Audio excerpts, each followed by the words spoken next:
नमस्कार, आप देख रहे हैं टॉप नॉर्थ न्यूज।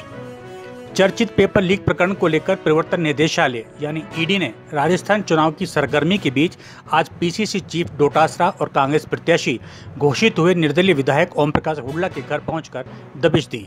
अफसरों की गाड़ियां आज सुबह करीब 9:30 बजे के आसपास अचानक इन नेताओं के आवास पर पहुंची। टीम के साथ सीआरपीएफ के जवान भी मौजूद रहे। अफसरों के वाहनों ने इन ठिकानों पर प्रवेश करने के बाद मुख्य द्वार को बंद करवा दिया, जिसके बाद किसी को भी प्रवेश नहीं करने दिया गया। लेकिन पीसीसी चीफ डोटासरा ने ईडी की टीम की कार्रवाई को लेकर क्या कहा, आप भी सुने। कोई हल्ला नहीं करें, किसी तरह की चिंता करने की, घबराने की, डरने की आवश्यकता नहीं है। इसलिए मेरा ये सबमिशन है, आराम से बैठ जाओ। थोड़ी देर में ये अपनी कार्रवाई पूरी कर लेते हैं, उसके बाद में इनके जाने के बाद में अपन सब लोग बैठेंगे, आपसे मैं बात करूंगा, लेकिन कृपया शांति बनाए रखें। ये कोई किसी तरह की चिंता करने की बात नहीं, आराम से ये अपना काम कर रहे हैं। सीएम साहब ने केस मुझे सुनिए मेरी बात, सुनिए, मुझे 1% भी किसी तरह की कोई तकलीफ नहीं है, न मेरे परिवार में। सुनो, सब ठीक है, लेकिन अपने को अनुशासन का परिचय देना है। आप समझिए बात। जो लोग आए हैं वो अपनी नौकरी के हिसाब से अपना काम करने आए हैं, उनको काम करने दो। आपको गोविंद डोटासरा के ऊपर जैसा भरोसा था वैसा कायम रखो, आराम से शांति से बैठ जाओ। कोई नारा, कोई हल्लेबाजी नहीं करेगा। मैं हाथ जोड़ के आपसे निवेदन करता हूं। आपको बता दें कि ईडी की टीम ने वीरवार सुबह कांग्रेस के 2 वरिष्ठ नेताओं के 3 ठिकानों पर एक साथ दबिश दी। ईडी ने प्रदेश कांग्रेस अध्यक्ष गोविंद सिंह डोटासरा के जयपुर स्थित सरकारी आवास और सीकर स्थित निजी आवास सहित हाल ही में कांग्रेस प्रत्याशी घोषित हुए निर्दलीय विधायक ओम प्रकाश हुड्डा के दौसा के महुआ में मंडावा रोड स्थित निवास पर दबिश दी। बताया जा रहा है कि ईडी की टीमों में दिल्ली और राजस्थान के अधिकारी शामिल रहे। ईडी की टीम की इस कार्रवाई को लेकर राजस्थान में टोंक से कांग्रेस के उम्मीदवार सचिन पायलट ने एक पीसी की, और इस पीसी में क्या कहा, आप भी सुने। साथियों, आज राजस्थान में जो घटनाक्रम हुआ वो आप सब ने देखा, और आप सब इस बात को जानते हो कि राजस्थान में आज से 29 दिन के बाद चुनाव है विधानसभा के। विधानसभा का चुनाव घोषित हो चुका है। आचार संहिता राजस्थान में और अन्य राज्यों में लग चुकी है, और आज ही के दिन भारत सरकार की जो एजेंसीज हैं उन्होंने जो कार्रवाई करी है जयपुर में और अन्य शहरों के अंदर, उन कार्रवाइयों की जो टाइमिंग है, जो उद्देश्य है और जो इंटेंट है, वो पूर्ण रूप से संदिग्ध है। और ये मैं इसलिए कह रहा हूं कि जो एजेंसीज भारत सरकार की हैं उनका दुरुपयोग लगातार हो रहा है, ये अब जग जाहिर हो चुका है।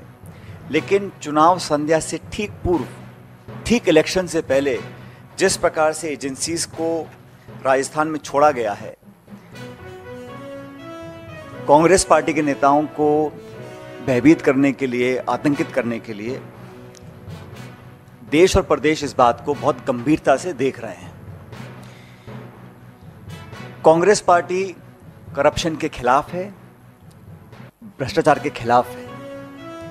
अगर कोई भी निष्पक्ष जांच होती है और कोई सबूत प्रमाण के साथ संदिग्ध पाया जाता है, उस पर कार्रवाई हो, इसके पक्ष में हम लोग हैं। लेकिन इलेक्शन में अपनी हार देखते हुए अगर भारत सरकार इस बात को समझ गई है कि वहाँ बीजेपी चुनाव हार रही है, और फिर नेताओं को स्पेसिफिकली टारगेट कर बिना सबूत और तथ्य के कांग्रेस पार्टी के अध्यक्ष को जिस प्रकार से उनके घर रेड डाली गई, उनको कोई समन नहीं, कोई बुलावा नहीं, कोई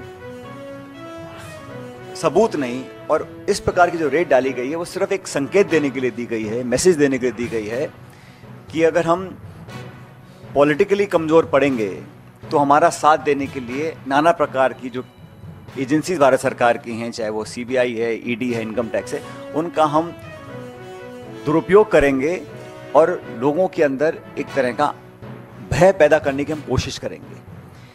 इसका कांग्रेस पार्टी पूरी तरह से विरोध करती है। और मैं समझता हूं कि लोकतंत्र में पॉलिटिकल पार्टीज़ को अपने विजन, अपने मैनिफेस्टो, अपनी विचारधारा, अपने नेताओं के दम के ऊपर चुनाव लड़ना चाहिए। भारतीय जनता पार्टी सभी 5 राज्यों में फिलहाल पीछे चल रही है और मैं ऐसा मानता हूं कि जो आज की कार्रवाई है वो इस बात का स्पष्ट संकेत है। हम सबको प्रेरणा लेनी चाहिए, मैं समझता हूं, राहुल गांधी जी से। उनके ऊपर भी नाना प्रकार के केस थोपे गए, ईडी ने कई बार उनको बुलाया, हर बार वो पेश हुए, अपनी बात को रखा। इसलिए कांग्रेस के नेताओं कार्यकर्ताओं को डरने की कोई ज़रूरत नहीं है। हम लोग ये चुनाव मजबूती से लड़ेंगे और चुनाव जीतेंगे। तो ये जो कोशिश की गई है आज के दिन कि चुनाव से ठीक पहले जब मॉडल कोड ऑफ कंडक्ट लगा हुआ है तब आप इस प्रकार की कार्रवाई कर रहे हैं, तो ये बात सब लोग समझ रहे हैं कि कार्रवाई क्यों करनी पड़ रही है। अगर वो चुनाव जीत रहे होते, बहुमत की तरफ बढ़ रहे होते, तो शायद इस प्रकार की कार्रवाई होती। तो जो टाइमिंग है, जो इंटेंट है, जो ऑब्जेक्टिव है, वो संदिग्ध है, सस्पिशियस है। और ये पहली बार नहीं हो रहा है कि इलेक्शन गोइंग स्टेट के अंदर इस प्रकार की कार्रवाई की जा रही है। जो टॉप लीडर्स हैं उनको टारगेट किया जाता है, स्पेसिफिकली टारगेट किया जाता है। और जब चुनाव खत्म हो जाता है तो वो खबरें जब सुर्खियों से हट जाती हैं तो उसका कुछ अता पता रहता नहीं, उन केसेस का, उन आरोपों का, उन छापों का, उन नोटिस का, उन समन्स का। तो पॉलिटिकल टूल की तरह इसको इस्तेमाल किया जा रहा है। इस बात को जनता भी देख रही है, राजस्थान की और देश की भी। इसलिए जब मैं समझता हूँ रूलिंग डिस्पेंसेशन जो दिल्ली में है, जब अपने आप को कमज़ोर पाती है तो इस प्रकार की एजेंसीज का वो पूरा सहायता लेकर अपना हित साधने में लग जाती हैं। ये एक बहुत गलत परंपरा है। ये लोकतंत्र के लिए, जैसा मैंने पहले कहा, एक अच्छा संकेत नहीं है। और जैसा मैंने कहा कि आज जो हुआ है उसको पूरा प्रदेश देख रहा है। इलेक्शन गोइंग स्टेट है। राजस्थान के अंदर जब करप्शन के इश्यूज आए उस पर कार्रवाई करने की मांग पहले भी होती, आज भी होती आई है। लेकिन अब जब चुनाव डिक्लेयर हो गए हैं, अब जब इलेक्शन सिर्फ 3-4 हफ्ते दूर है, अब अचानक आप जागें, पुराने केसेस को आप उठाएं, समन्स भेजें, छापे डालें और एक प्रकार से लोगों को टारगेट कर उनका चरित्र हनन करने की जो कोशिश करें। जांच से कोई डरता नहीं, आप कोई भी जांच कराइए, सब जांच फेस करने को तैयार है। जैसे मैंने कहा, राहुल गांधी जी फेस कर रहे हैं, सब लोग फेस कर रहे हैं। लेकिन इलेक्शन की पूर्व संध्या पर इस प्रकार की कार्रवाई होना, इसकी मैं भर्त्सना करता हूं, इसकी मैं निंदा करता हूं कि ये जो किया गया है ये पूर्ण तरह पॉलिटिकली मोटिवेटेड है। आपको बता दें कि ये पूरा माजरा क्या है। दरअसल पीसीसी चीफ डोटासरा इन दोनों अपनी चुनावी जनसभाओं और अन्य कार्यक्रमों में कई बार कहते दिखाई दिए हैं कि ईडी कभी भी उनके यहाँ दबिश दे सकती है। ईडी की टीम जब विधायक ओम प्रकाश हुड्डा के घर पहुंची तो उस समय हुड्डा पूजा पाठ कर रहे थे।